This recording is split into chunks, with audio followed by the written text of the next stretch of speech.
Good afternoon. That was so bad. Good afternoon. You know how we roll.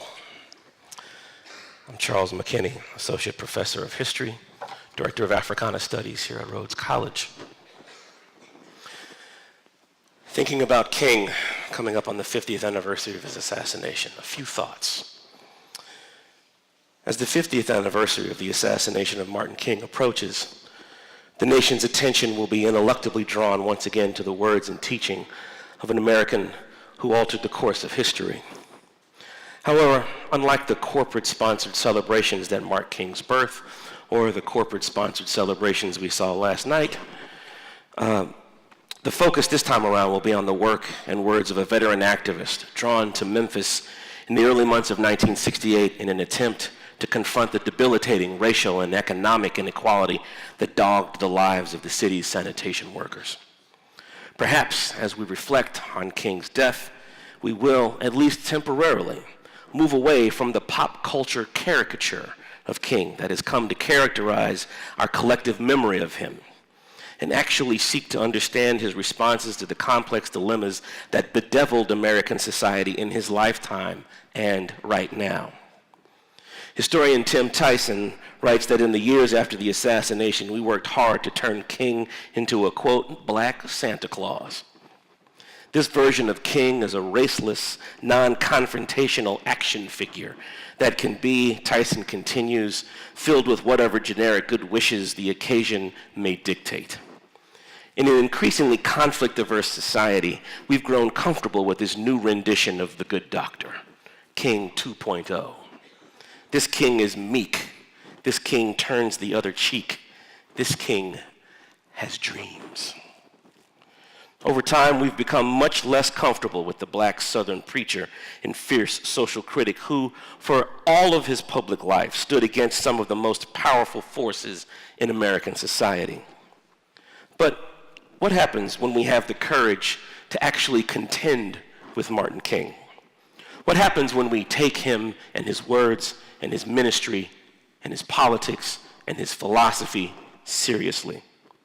What happens when we actually look at his words and force ourselves to sit with what he actually said?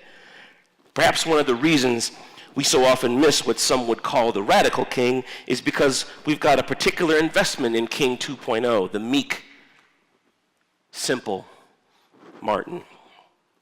That's the version of King who doesn't hold each of us accountable. That's the version of King that is safe. That's the version of King that we're very, very comfortable with.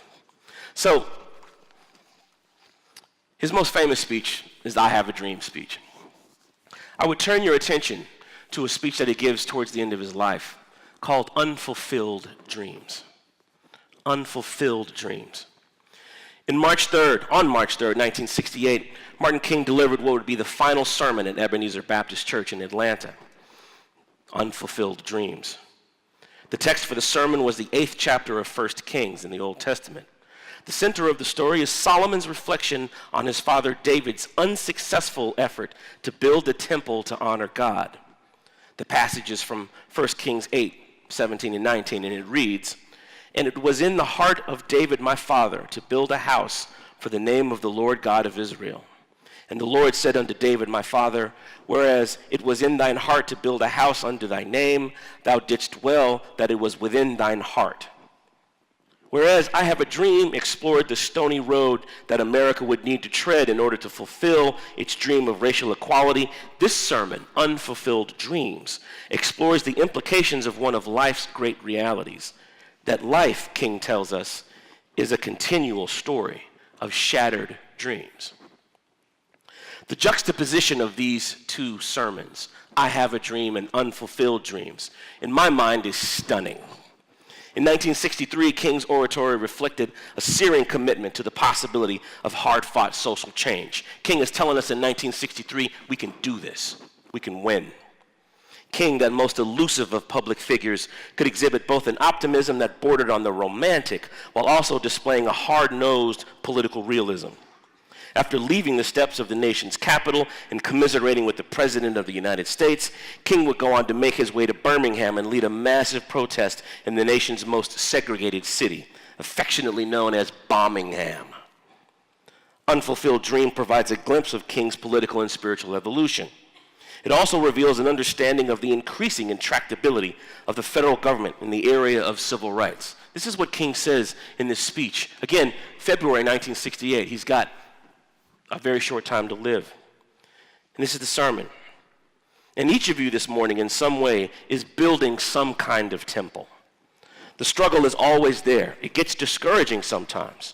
It gets very disenchanting sometimes. Some of us are trying to build a temple of peace. We speak out against war, we protest, but it seems that your head is going against a concrete wall. It seems to mean nothing. And so often as you set out to build the temple of peace, you are left lonesome, you are left discouraged, you are left bewildered. Well, that is the story of life. And the thing that makes me happy is that I can hear a voice crying through the vista of time saying, it may not come today or it may not come tomorrow, but it is well that it is within thine heart. It is well that you are trying. You may not see it. The dream may not be fulfilled, but it's good that you have a desire to bring it into reality. It is well that it is in thine heart.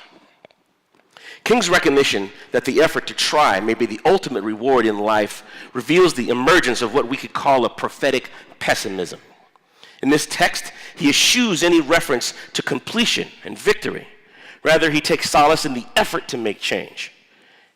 After grappling with this text, my students often ask me, is he giving up? And I say, no, I don't think so. Matter of fact, I know he's not giving up. Rather, he is coming more fully into the notion that the work of political, social, economic, and racial transformation will continue down the generations. It will continue down to now. And that implicates us in a very direct way. One of King's mentors at Morehouse College was a man by the name of Howard Thurman. And Thurman wrote a poem, and one of the lines in that poem was, "What I do matters forever."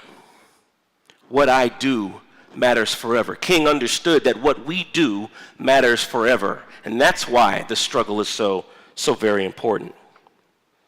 If we seek to take King's legacy seriously, we will have to move him from a state-sanctioned position of political neutrality and harmlessness towards something approaching the fierce social critic who stood opposed to some of the most powerful forces in American life during the middle of the last century. To be sure, we cannot project with certainty where King would stand on any number of issues. But history is a powerful guide in this regard. I think King would most definitely march with the supporters of the Black Lives Matter movement. After all, we know that he spoke out forcefully against what he called the unspeakable horror of police brutality for the entirety of the century. That's in the first half of the I Have a Dream speech. Right? We tend to focus on the second half of that speech, but we tend not to focus on the first half of that speech, the first half where he says basically we're prepared to have national protests until we get what we want. Go back and read that section of the speech. We do know that he stood opposed to the state-sanctioned killing of black folk, and that he was a master at an expansive notion of political change that encompassed the ballot box as well as the boycott and the mass march. And he did this stuff regardless of public opinion. At no point in time was it popular to sit in. At no point in time was it popular to engage in social protest. So if you're waiting for that moment where it's popular, you will die waiting. It will never be popular, but you do it anyway. So we know that he excelled at reaching across ideological differences to build relationships with those who he may have disagreed with. After all, Stokely Carmichael, the proponent of black power, and one of King's biggest critics from 1966 until his assassination in 1968, their ideological differences did not stop Carmichael from having Sunday dinner at King's house anytime he found himself in Atlanta. King believed in living with and working through difference, working through complexity. As we approach the 50th anniversary of Martin King's assassination, Memphis once again finds itself an epicenter of movement activity. Sadly, were he alive today, King would recognize many of the structural obstacles that undermine the lives of black folk in this city. He would recognize a national poverty rate among black people that is virtually unchanged from 1968.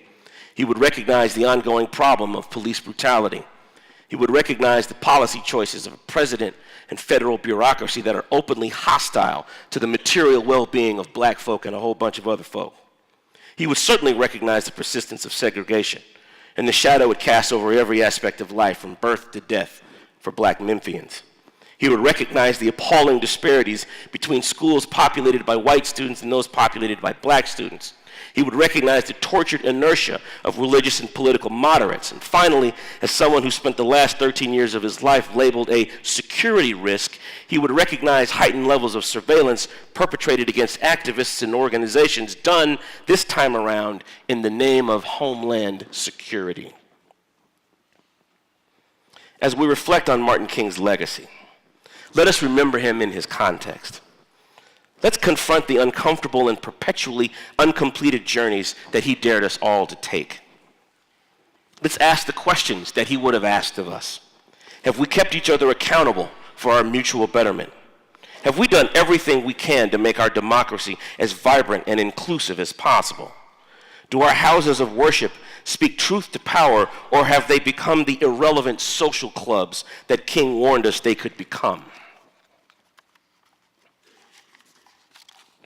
Finally, let us remember the beautifully complex, conflicted, and hopeful young man whose full potential, like that of our country, has yet to be fully realized. Thank you.